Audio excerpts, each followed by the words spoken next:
La conferencia del día de hoy la vamos a dividir dos partes. Vamos a tratar asuntos generales, abrir la sesión de preguntas y respuestas y, si les parece, la segunda parte va a ser la continuación de las dudas pendientes, preguntas que no se pudieron desahogar el día de ayer acerca de la Guardia Nacional. Por eso les pedí a todos los integrantes del Gabinete de Seguridad y a los integrantes de la coordinación y al comandante de la Guardia Nacional que nos acompañaran para este propósito. Yo, terminando la sesión de preguntas y respuestas, me tengo que retirar porque vamos a Mérida, vamos a tener un encuentro con inversionistas nacionales y extranjeros con el propósito de impulsar el crecimiento económico del país, lograr la meta de crecer a finales del sexenio a una tasa promedio anual del 4%, el doble de lo que se creció en todo este periodo neoliberal. Para eso es esta reunión, invitar a inversionistas nacionales y extranjeros a acompañarnos a lograr esa meta de crecimiento. Pero bueno, estamos a las órdenes, empezamos por acá.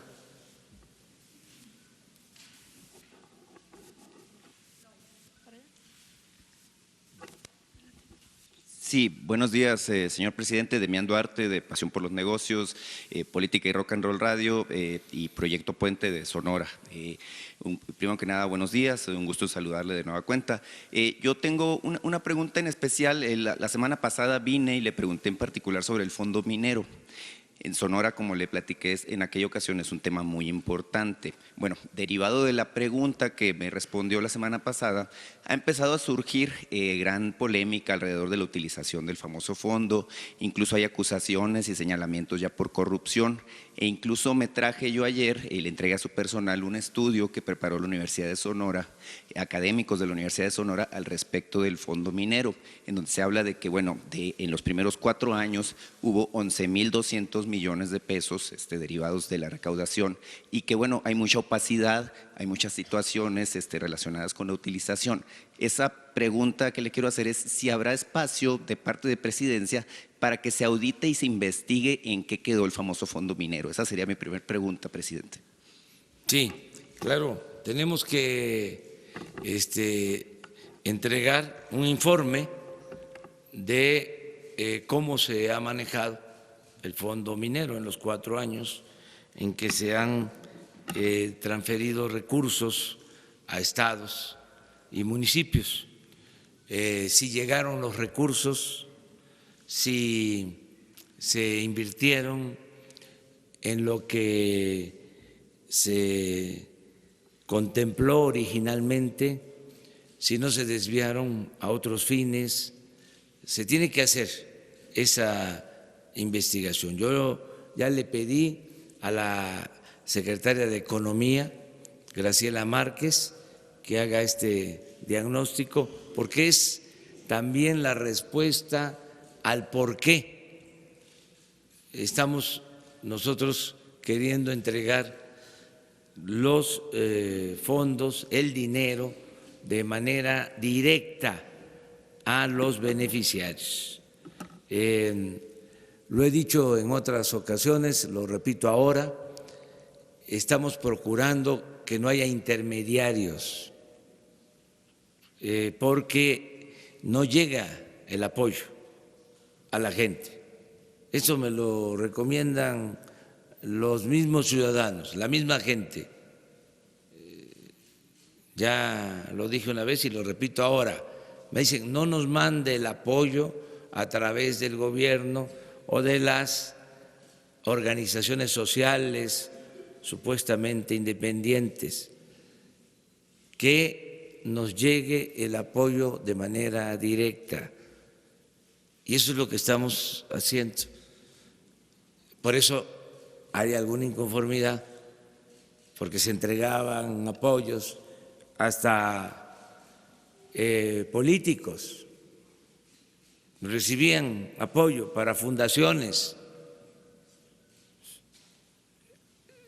se recibían apoyos para fundaciones en ayuda a migrantes,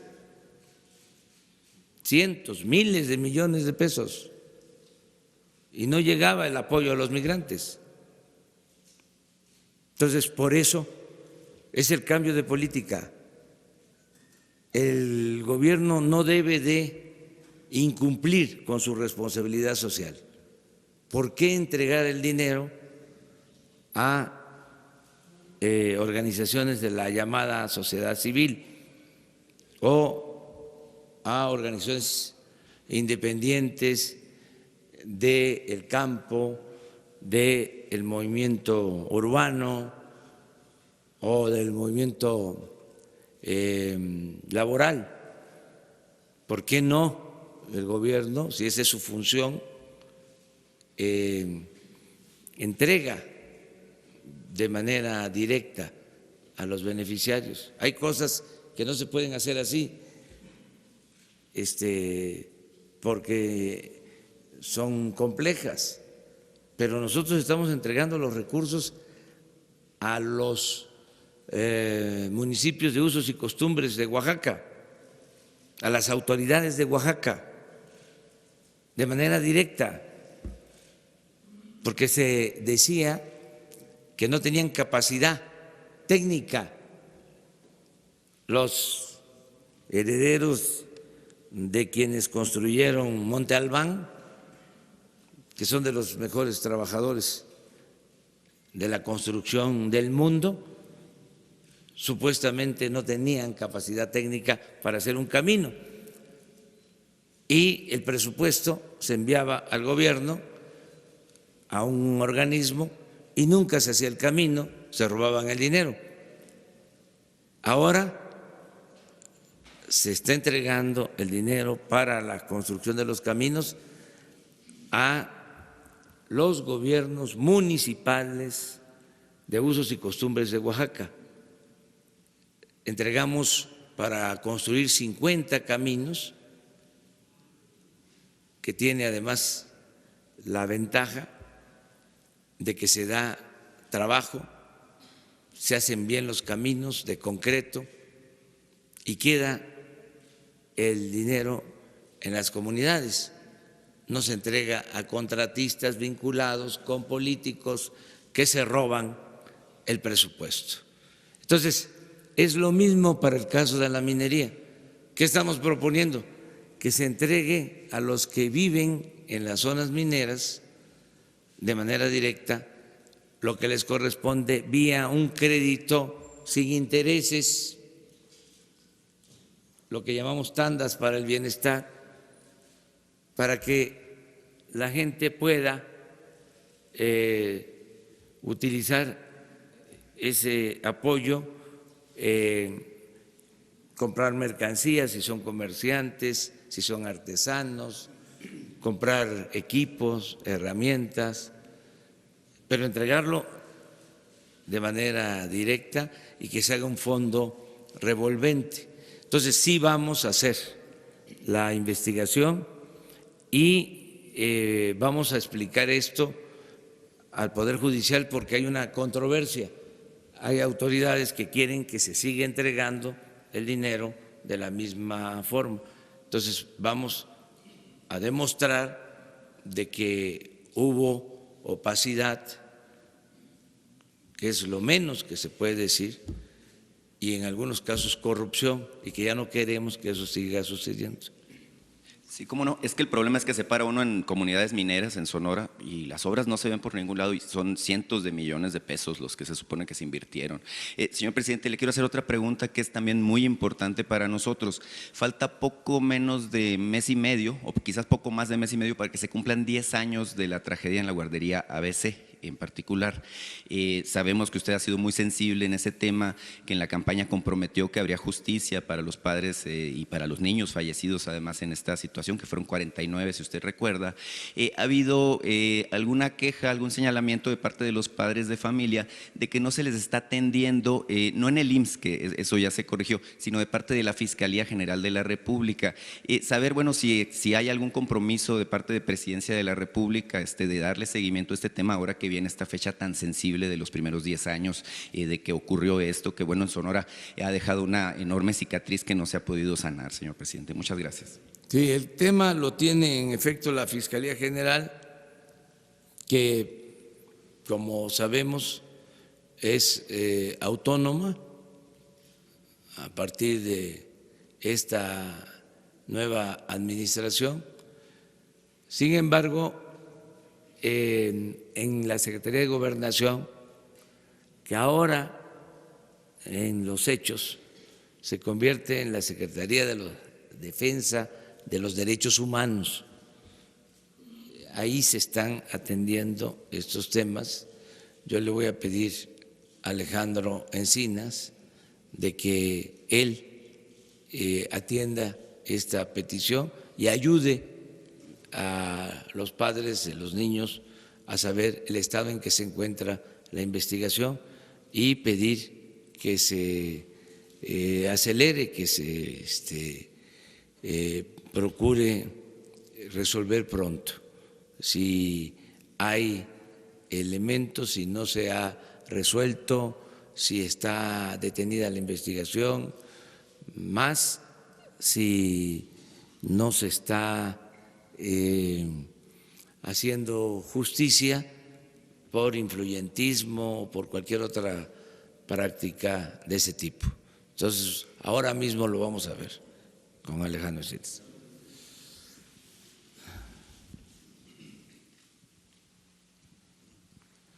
Si les parece, luego le vamos a dar la palabra a Jorge. ¿Tú levantaste la mano? ¿Levantaste? Ah, sí, bueno. Buenos días, señor presidente. Urbano Barrera, del diario Ovaciones.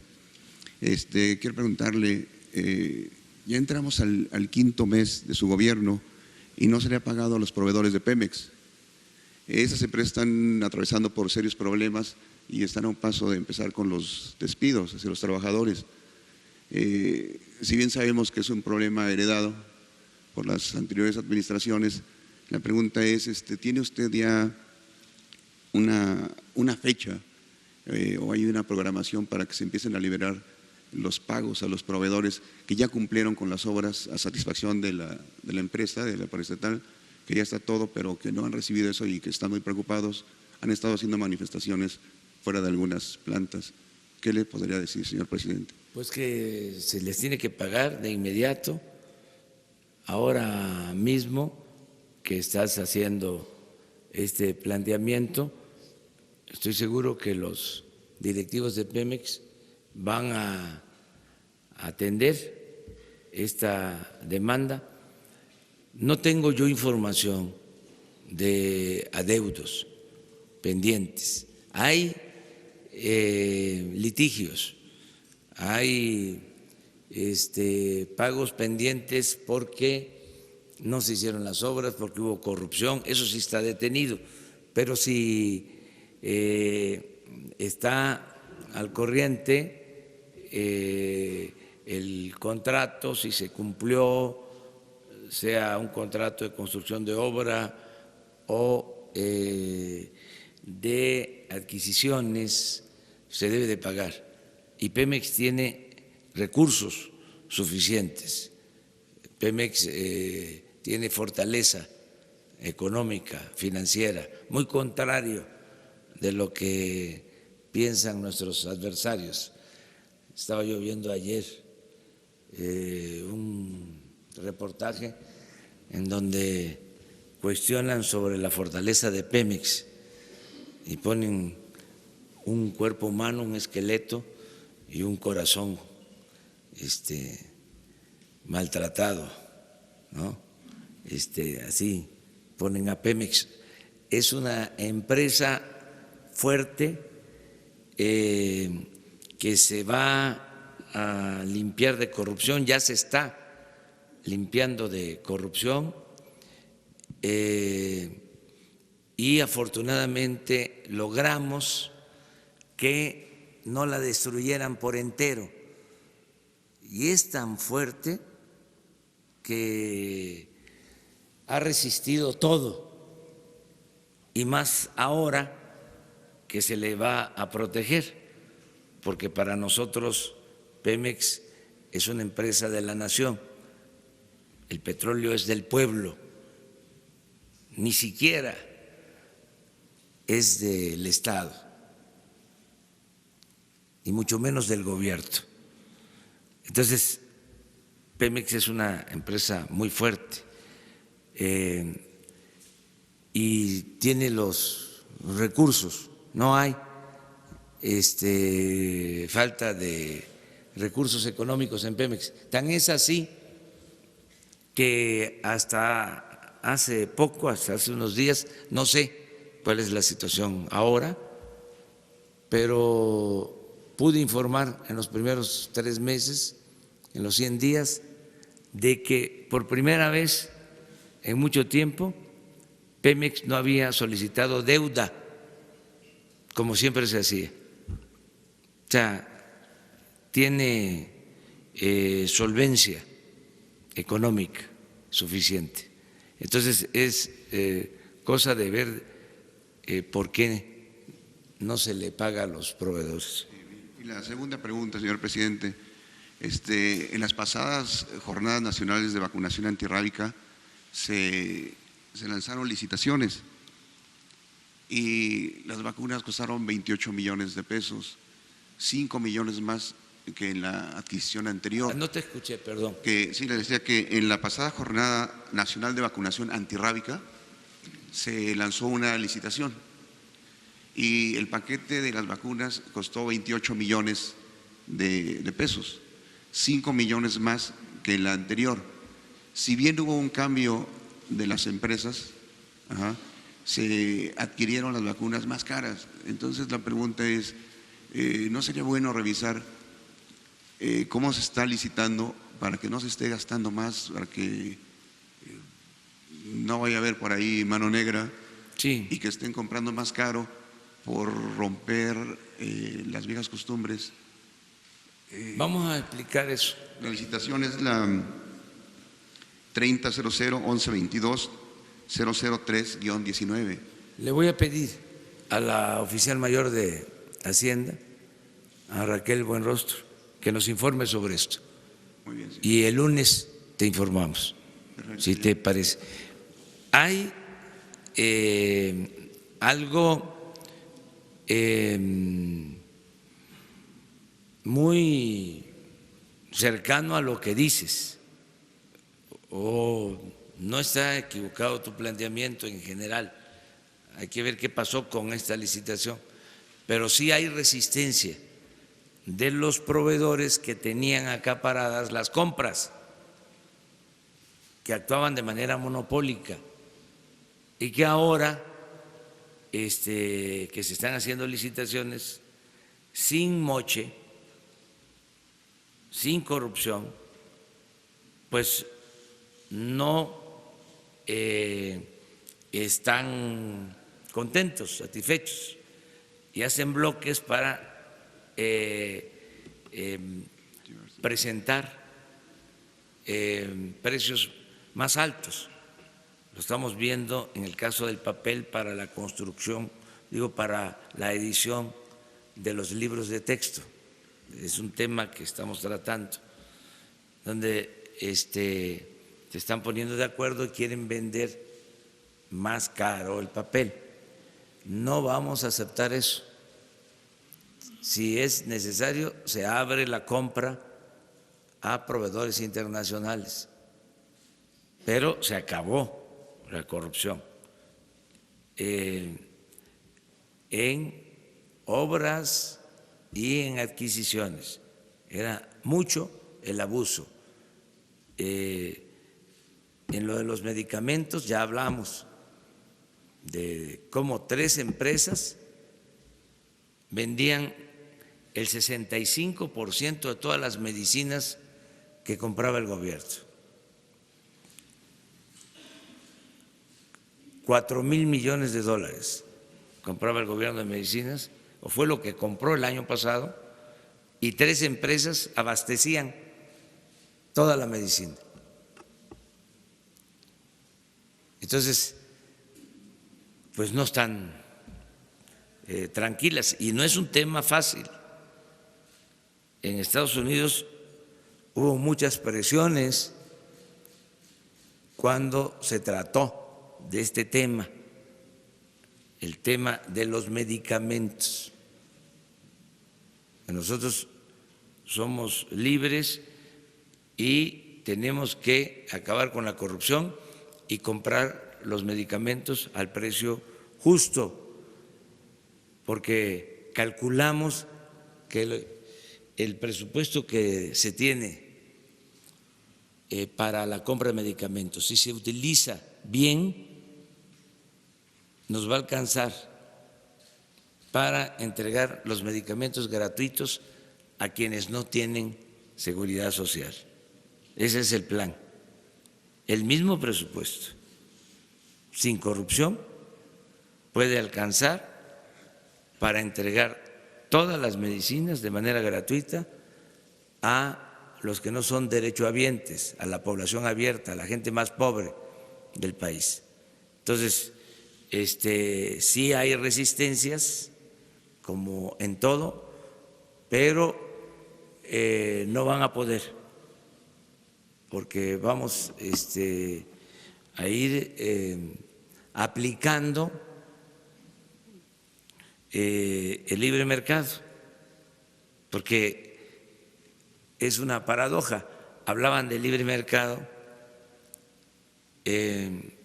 pero no se aplicaba. La verdad es que prevalecían los monopolios y sobre todo el influyentismo,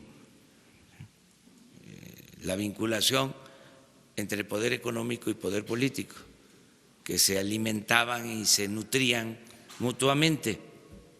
Entonces eso se termina, hay una separación entre poder económico y poder político, y el gobierno ahora representa a todos, a ricos y a pobres, a todos los ciudadanos, a los que viven en el campo, a los que viven en la ciudad, de todas las religiones, de todas las preferencias sexuales, a todos los mexicanos. Ya el gobierno no está al servicio de una minoría, ya no está tomado, ya no está secuestrado. Todavía falta, porque es un proceso, es una transición. Todavía ahí tenemos en las dependencias quienes se quedaron, que tienen malas costumbres, pero poco a poco se van a tener que ir retirando, porque ya cambió esto y no es más de lo mismo, es una transformación. Gracias. Ahora sí, Jorge.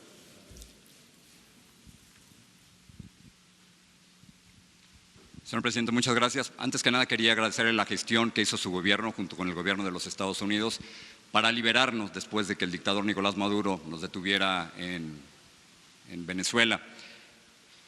Todavía no nos regresan nuestros equipos ni la entrevista. Yo sé que usted no le quiere llamar dictadura a Venezuela, pero nosotros lo vivimos en carne propia. Pero estoy aquí no para hablar de Venezuela, sino para hablar de México, y le tengo 2 preguntas. La primera es que a nivel de criminalidad las cosas no han cambiado en México, señor presidente. Durante sus primeros 3 meses asesinaron a 8,524 mexicanos. Si continúan las cifras igual, el 2019 va a ser el año más sangriento y violento en la historia moderna de México. Qué bueno que trajo a miembros de la futura Guardia Nacional. Veo demasiados militares para una Guardia Civil, pero qué bueno que los trajo, porque para que ellos den resultados faltan muchos años. Así que la pregunta es, ¿qué va a hacer a corto plazo para que no maten a tantos mexicanos y para que México no siga siendo uno de los países más peligrosos del mundo para ejercer el periodismo? Entre paréntesis, no ayuda que usted desacredite a los periodistas, señor presidente, o que pida que un medio revele sus fuentes. Eso es un ataque a la libertad de prensa. Si usted hubiera dado a conocer la carta al rey de España, Reforma no hubiera tenido que filtrar o buscar fuentes confidenciales. Pero la pregunta central es, ¿qué hacer para que ahora no maten a tantos mexicanos? Estamos trabajando todos los días, Jorge, como nunca. Antes los presidentes no se levantaban temprano para atender el principal problema, que es el de la inseguridad y de la violencia. Yo, desde que tomé posición, todos los días, de lunes a viernes, tengo una reunión con el Gabinete de Seguridad. Todos los días, de 6 de la mañana a 7 de la mañana. Y yo personalmente recibo el reporte de lo que sucede en todo el país, de los delitos que se cometen en todo el país. No había, porque esto no se dice, ni siquiera una estadística confiable diaria de los delitos cometidos en el país. Los presidentes no se hacían cargo de este tema, delegaban solamente que se presentara un asunto grave y desgraciadamente pues eso era casi del diario, le pasaban al presidente en turno una tarjeta para informarle. Ahora ya no es así. Heredamos… Muy violento, señor presidente. Ese es el problema, que si sigue así, el 2019 va a ser terrible. Sí. El peor año que recordemos. Sí, hemos controlado la situación según nuestros datos. Los datos que yo tengo dicen otra cosa, no están controlando, al contrario, siguen muriendo muchos mexicanos. Sí, nos dejaron un país con mucha violencia porque había impunidad y mucha corrupción que ya no hay. Aparte de atender el asunto… Impunidad sigue habiendo, los feminicidios, los asesinatos a 6 periodistas durante su gobierno. Estamos nosotros atendiendo este tema, Jorge.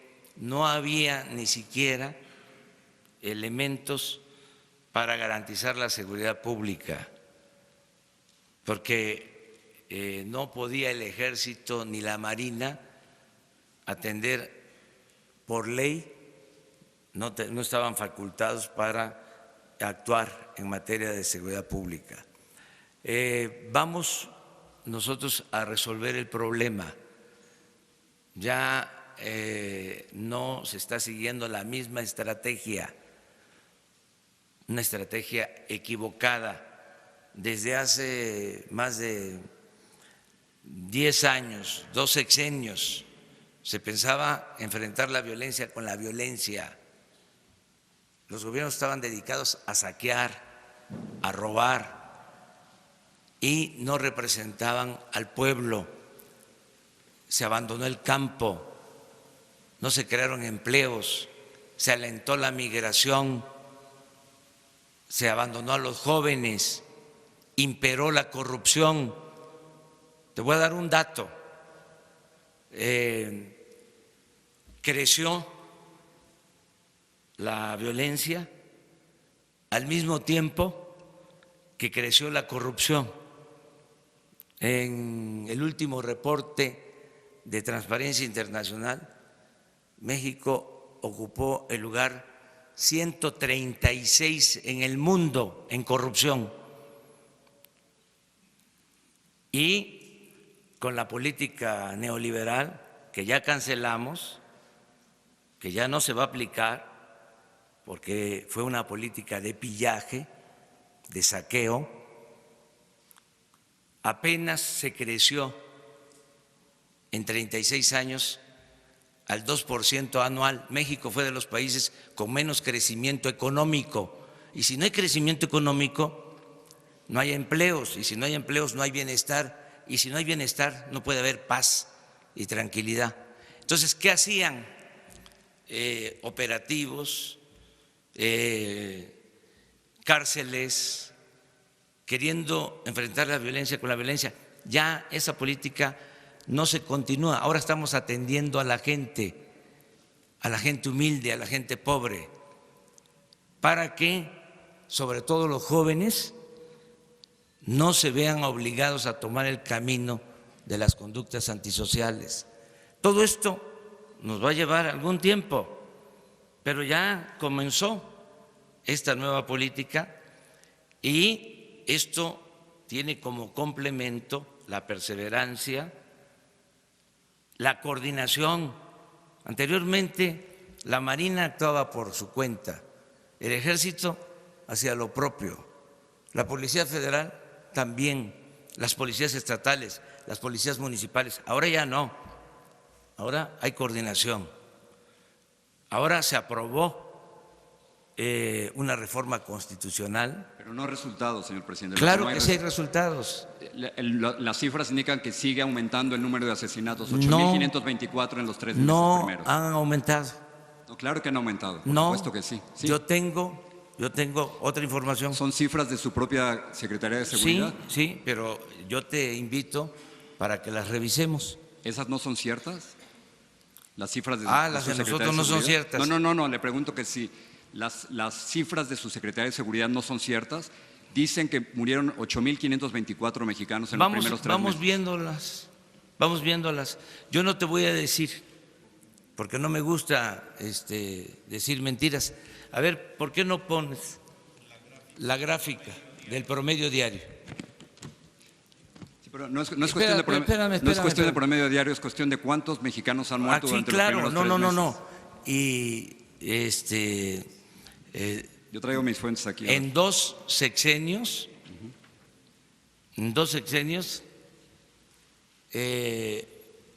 perdieron la vida desde que un presidente declaró la guerra al narcotráfico y le pegó un garrotazo a lo tonto al avispero, alrededor de 250,000 mexicanos. Sí, pero yo digo de su gobierno. En diciembre murieron 2.875, en enero murieron 2.853 mexicanos, en febrero murieron 2.796, y sigue así va a ser el más violento de la historia moderna de México. Ahí está, mira ese recuadro. A ver si coincide con tus datos. No sé cuántos, no alcanzo a leer desde aquí. A ver, yo te digo. Vamos a acercarnos a ver.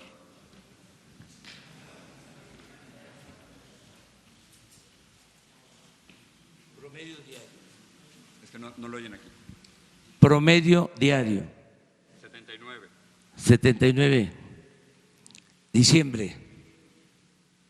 Enero, 75. Febrero, 83. Marzo, 77. Pero las cifras totales son… No. Las cifras totales, o sea, no las tengo, pero te las voy a dar. Gracias. ¿Saltamos a la otra pregunta o no? Sí, pero no termino todavía. No estoy diciendo, que quede claro, que está resuelto el problema. Lo que estoy diciendo es que hemos mantenido los niveles que existían anteriormente, o se revirtió la tendencia que traíamos sobre el delito de homicidios. Es ahí donde no coincidimos. Yo no veo ninguna que se ha revertido absolutamente nada. Sí, pero vamos poco a poco, y mi compromiso es que van a bajar los homicidios. Ya lo hice cuando fui jefe de gobierno en la Ciudad de México. Cuando llegué eran 3 homicidios diarios y dejé un promedio de 1.8, bajé 30% los homicidios cuando fui jefe de gobierno en la ciudad. Es lo que aspiro ahora, es el compromiso que tengo. Entonces, vamos a resolver esto. En cuanto a lo que dices del Reforma, yo creo que garantizando la libertad de expresión, sin censura, no hacer lo que se hacía anteriormente, cuando el Reforma protegía a gobiernos del periodo neoliberal, que protegió a Salinas, que protegió a Zedillo y a todos, y que incluso tengo pruebas de que ayudó a legitimar el fraude electoral del 2006 y apoyó mi desafuero, porque es un partido, sí, es un partido, es un periódico conservador. Sí. Pero independientemente de esa postura conservadora, cuyo distintivo es la hipocresía, independientemente de eso, siempre se les va a garantizar el derecho a manifestarse. Nunca jamás revelar las fuentes, no. Yo orgullosamente llevo mucho tiempo trabajando en Reforma y eso no es cierto.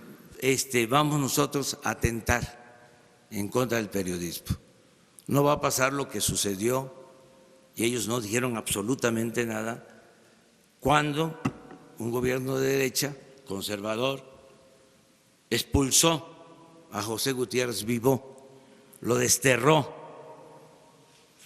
o lo que pasó en el sexenio pasado con Carmen Aristegui. Eso jamás, Jorge, va a suceder. Pero ¿no cree que revelar las fuentes, pedir que revelar las fuentes es un ataque a la libertad de prensa? No, no es ningún ataque. Es que si lo es, hay periodistas que van a la cárcel para no revelar no, las fuentes. Pero ningún periodista, señor presidente, va a revelar las fuentes, ninguno. No. Y si usted hubiera publicado la carta, no hubieran tenido que usar fuentes confidenciales. Pero que no revelen las fuentes, Jorge. No es obligatorio, ni va a haber coerción, no va a haber represión. O sea, ya no está pidiendo que revelen las fuentes. No, si lo dije desde el principio. No, usted había dicho otra cosa. No, usted había pedido que revelaran las fuentes. Desde el principio, el primer día dije, y si no quieren revelar la fuente, que no las revelen. Que no lo van a revelar. No le hace.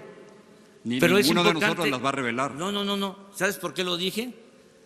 Porque quiero ejercer mi derecho a la réplica. Y nosotros a la libertad de prensa. Eso es todo. Y que haya diálogo circular. Entonces, ¿por qué ellos sí pueden plantear que haya transparencia y yo no puedo pedir que haya transparencia? Sí, pero no revelar las fuentes, no, jamás. No. En este caso se trata de una carta que se envió a un gobierno extranjero y que de repente aparece publicada en el periódico Reforma. Entonces, ese es nuestro trabajo. Por eso, si no la quieren revelar las fuentes, no hay ningún problema. Pero yo tengo el derecho de manifestarme también, ¿no? Es lo que estoy haciendo. Déjame pasar la segunda pregunta. En el 2017 en una entrevista usted me dijo que Donald Trump sí era un racista. Incluso después usted escribió un libro llamado Oye Trump, que fue muy crítico con el presidente Donald Trump. Pero desde que llegó usted a la presidencia, aparentemente las cosas han cambiado un poco. Muchos acusan a su gobierno de ser la policía migratoria de Donald Trump. La pregunta es si usted cree que el silencio es la mejor estrategia para lidiar con un bully como Donald Trump. Yo lo que considero que no debemos pelearnos con el gobierno de Estados Unidos como política, y que ha habido una relación de respeto mutuo que yo estimo mucho. Yo represento a todos los mexicanos y me importa tener una muy buena relación con el gobierno de Estados Unidos. Es una vecindad necesaria, una muy buena vecindad que debemos de procurar, fincada en la cooperación para el desarrollo. Y no voy a caer en ninguna provocación, no me voy a enganchar en un debate con el presidente de Estados Unidos cuando tenemos en Estados Unidos 24 millones de mexicanos, 12 millones que nacieron en México y 12 millones de padres mexicanos. Entonces, voy a actuar de manera responsable. Tengo que reconocer que han sido respetuosos con nuestra soberanía. Cuando se negoció el Tratado de Libre Comercio y el gobierno anterior y el gobierno de Estados Unidos, el gobierno actual, querían establecer un capítulo de energía que comprometían nuestra soberanía en el manejo del petróleo, dijimos no. Y se rompieron las pláticas y después de un tiempo se restablecieron las pláticas y se aceptó nuestra propuesta para que México siga siendo un país libre, soberano en esta materia y en todo. Pero esto implica también una actitud de parte nuestra responsable y el que no nos peleemos sin ton ni son con el gobierno de Estados Unidos lo aprueba la mayoría de los mexicanos. Quienes quisieran que nos peleáramos son nuestros adversarios.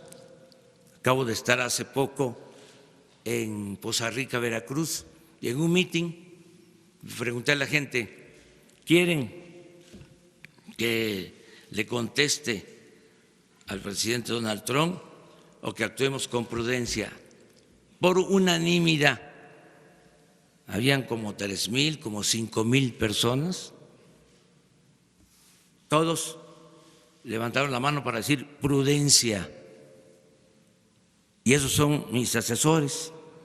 Yo escucho mucho a la gente todos los días, porque muchas veces los expertos se equivocan, y se equivocan, entre otras cosas, porque no recogen los sentimientos de la gente, teorizan demasiado o tienen prejuicios ideológicos.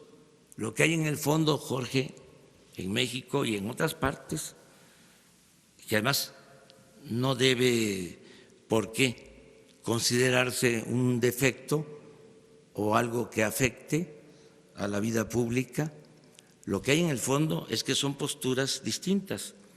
O sea, ya no hablemos de capitalismo, socialismo, de fascismo, de neoliberalismo. Hablemos de que siempre han habido dos posturas, dos corrientes de pensamiento, el pensamiento conservador y el pensamiento liberal. No hablemos de derecha o de izquierda. Sí, hay en México un partido, o sea, no formal, real, que es el Partido Conservador, y existe afortunadamente un partido liberal.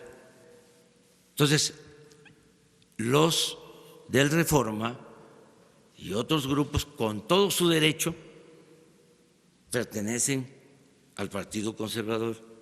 En apariencia se presentan como liberales, pero no lo son. Entonces, sí tenemos esta discrepancia, pero es bueno el debate.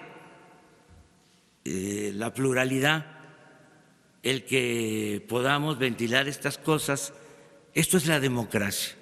En las dictaduras es un pensamiento único, no se puede expresar nada, se limita la libertad o todas las libertades. La democracia es esto que estamos haciendo ahora, o sea que podemos discrepar, pero nos respetamos y esto es sano para la vida pública del país y nos da muchísimo gusto que estés tú aquí. Gracias.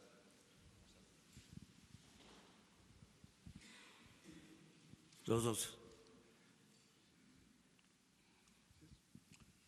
Buenos días, señor presidente. Carlos Montesinos de la Hoguera. Buenos días a todos los elementos de la Guardia Nacional.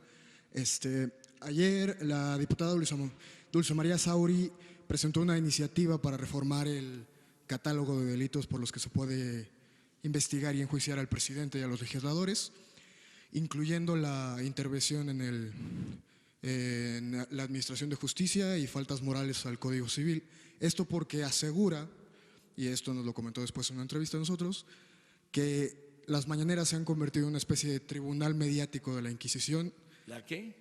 Un tribunal, las mañaneras, esta conferencia se ha convertido en un tribunal mediático de la Inquisición y quiere darle una plataforma a las personas que de alguna manera han sido señaladas o incluso se podrían sentir agraviadas. Primero, si tiene una postura al respecto, y segundo, si que sigue después de este señalamiento que sería ampliar en los catálogos que usted mismo presentó al Poder Legislativo. Muchas gracias. Sí, antes no se podía juzgar al presidente por corrupción. Esto es importante, Jorge, que lo tengas presente. Desde Salinas de Gortari se quitaron los delitos de corrupción o se dejaron de considerar como graves los delitos de corrupción. Y tardamos desde 1994 hasta ahora sin que pudiese juzgarse por delitos de corrupción a nadie y sin que se le pudiese privar de la libertad, porque tenían derecho a fianza.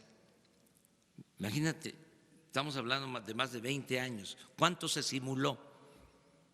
Bueno, ahora ya va a ser delito grave la corrupción, como el robo de combustible, como la aportación de armas de uso exclusivo del ejército. O sea, se hicieron estas modificaciones. Pero también desde hace siglos, para ser exactos, desde 1857, no se podía juzgar al presidente de la República por corrupción, solo por traición a la patria. Ahora ya no hay fuero, ya se puede juzgar al presidente de la República por corrupción en ejercicio de sus funciones. Se le puede juzgar por otros delitos, por fraude electoral, que eso sí lo contemplaba la Constitución de 1857, pero se modificó en la Constitución de 1917. Entonces, ahora se puede juzgar al presidente por varios delitos y lo que él está preguntando ahora es que la senadora Sauri quiere que también se juzgue al presidente si hace un juicio, ¿sí?, denigrando, según entiendo, o acusando sin fundamento a un ciudadano. Yo no tengo ningún inconveniente en que se hiciera esa modificación y que se ampliara el número de delitos para que se juzgue al presidente. Ella pues fue presidenta del PRI y tiene pues una postura política ayer, antier, me comparó con Donald Trump. Entonces, yo no sé si vaya a ser un delito el que yo pueda decir aquí que a lo mejor su comportamiento tiene que ver porque ella pertenece a la casta divina, sin ofender a nadie, ¿no? Con todo respeto. ¿Cuál es lo otro? Si habría alguna modificación, si habría alguna modificación ahora que se ha lanzado este señalamiento, porque ya van varias veces que se señalan las maneras en que se dan a conocer datos o hechos aquí en la conferencia. Nada que demos a conocer aquí va a informarse sin sustento. Cuando denunciamos aquí, esto les molestó mucho porque seguramente hay políticos del antiguo régimen involucrados. Les molestó mucho cuando dimos a conocer lo de los proveedores de las medicinas. Pero pues tenemos las pruebas de lo que vendieron el año pasado.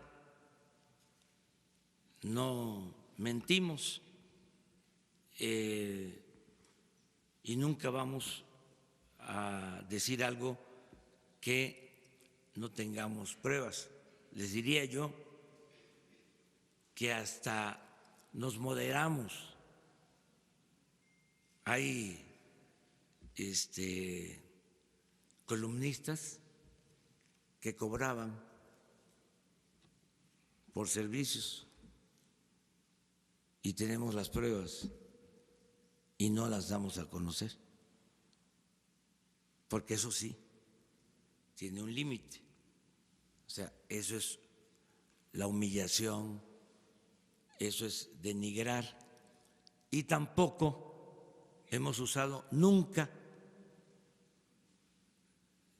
las filtraciones, nunca, pero no ahora, nunca en mi vida pública le he pedido a alguien que saque algo en contra de un adversario. Esa es una cuestión ética, de principios. Entonces, nunca vamos a decir nada que no nos conste, que no tengamos prueba. Y en el caso de que se cometa un error, porque pues somos seres humanos y cometamos un error, lo vamos a reconocer. Una más. Buenos días, presidente. Shaila Rosagel, corresponsal del Grupo Gili, El Imparcial, La Crónica y Frontera de Tijuana. Presidente, tengo una pregunta concreta sobre si se firmará el subsidio para la tarifa eléctrica doméstica en la zona desértica del país, dado que ya se acerca mayo y todos los mayos, pues ya estas fechas ya se tenía la firma de este compromiso para ese subsidio.